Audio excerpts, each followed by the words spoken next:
This is why you need to learn how to trail brake.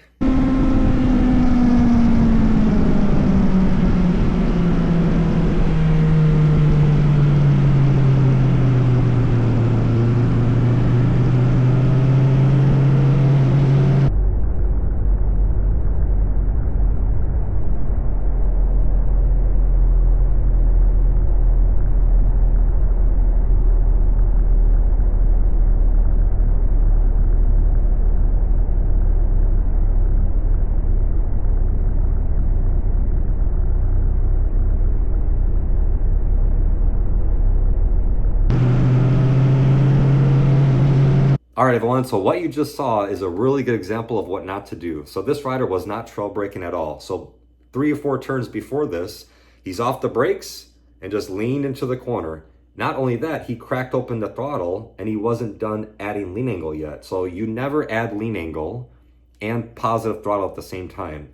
So this is why California Superbike School says, as you're going into a turn, you are 0 throttle. You may or may not be braking, doesn't matter right now, but you are 0 throttle until you are done leaning. Once you're done leaning, you could crack open the throttle to maintain your speed. And then once you get the bike pointing in the right direction, you can really put down the power, stand it up, and start to accelerate out of there.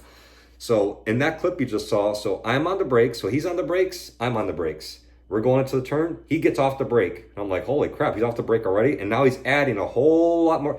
Because when you get off the brakes and you're going downhill, it's like picking up the throttle. So he's adding more speed. I'm still on the brakes. He's adding more speed, more speed.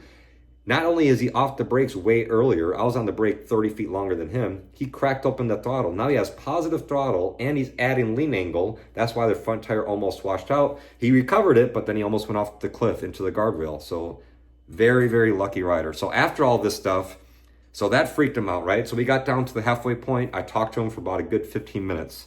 And then he followed me up, following my lines, watching my brake light. And then I took him on the back of my bike. We went down and then we went back up so we could feel braking and slowing the damn bike down. After that, we looked at the footage of the entire run where I followed him. We looked at my phone. I connected my Insta360. We looked at the phone. I was like, look, this is where you are. And we analyzed everything. So we spent probably a good hour and a half together.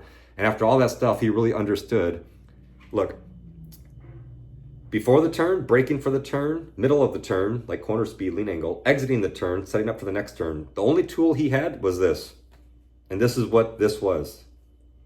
He had one tool, corner speed. So every single turn, he had more mid-corner speed than me, which means he has more lean angle than me.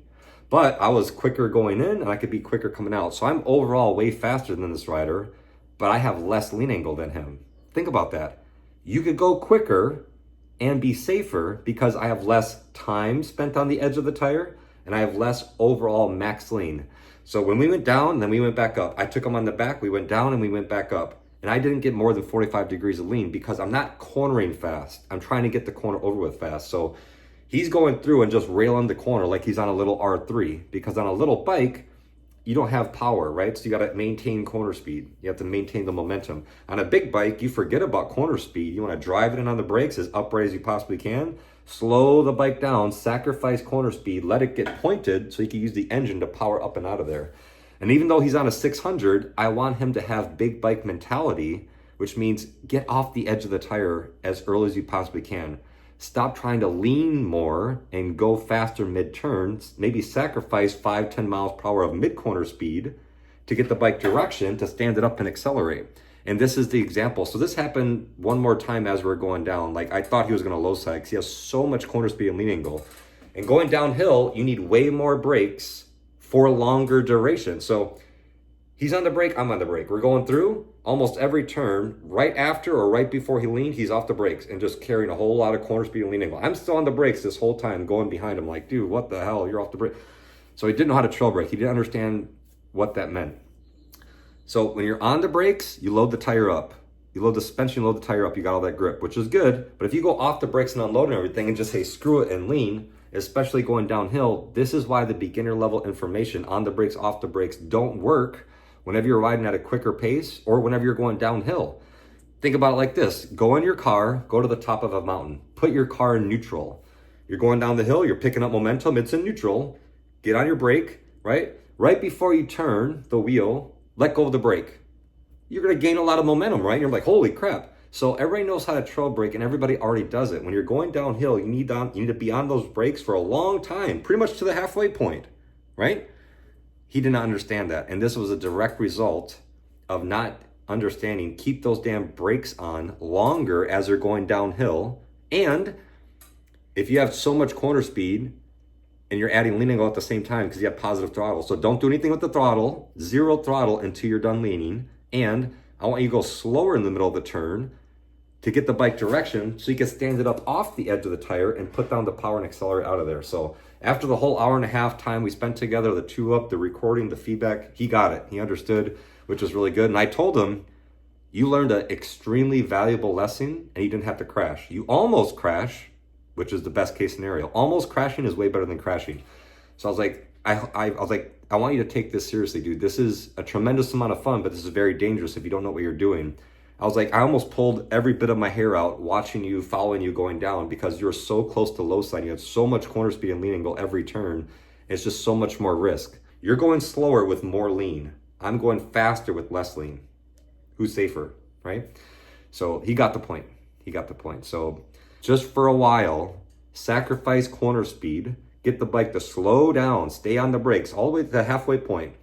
Because the halfway point of any turn, that's the slowest point of the turn. So if you're going 80 into it, you need to slow down to 50 and you want to come back out at 80, understand 50 miles per hour is in the middle of the turn. So you don't need to slow down to 50 way over here in the beginning of the turn, because if you do, you're off the brakes. Now you're going to be gaining momentum. You'll be going 50 off the brakes, downhill. Now you're going 55, you'll gain speed. So keep the damn brake lights on all the way to the slowest point, mid-turn.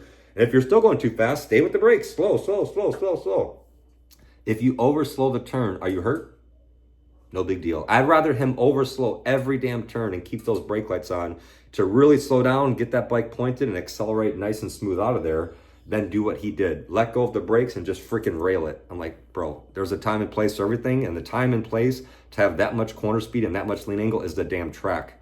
But if you're letting go of the brake right before or right after you tip in going downhill, you're gonna be in the same situation he just was.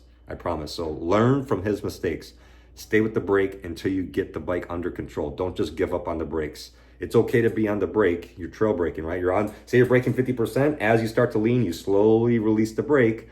And if you're going too wide, we'll increase brake pressure a little bit. Just don't grab it. Keep on the brakes until you get this bike under control. Slow down where you want it to be. Oh, now the bike's facing the right direction. Ease off the brake and start to accelerate as the bike stands up. So lesson learned for that guy. But I'll see him again in a week or so, and I bet you he'll be a changed rider because he got this close to disaster. He saw disaster. He faced disaster one-on-one, eye to eye, but he didn't actually have to crash. But hopefully he learned his lesson. So that's the main idea.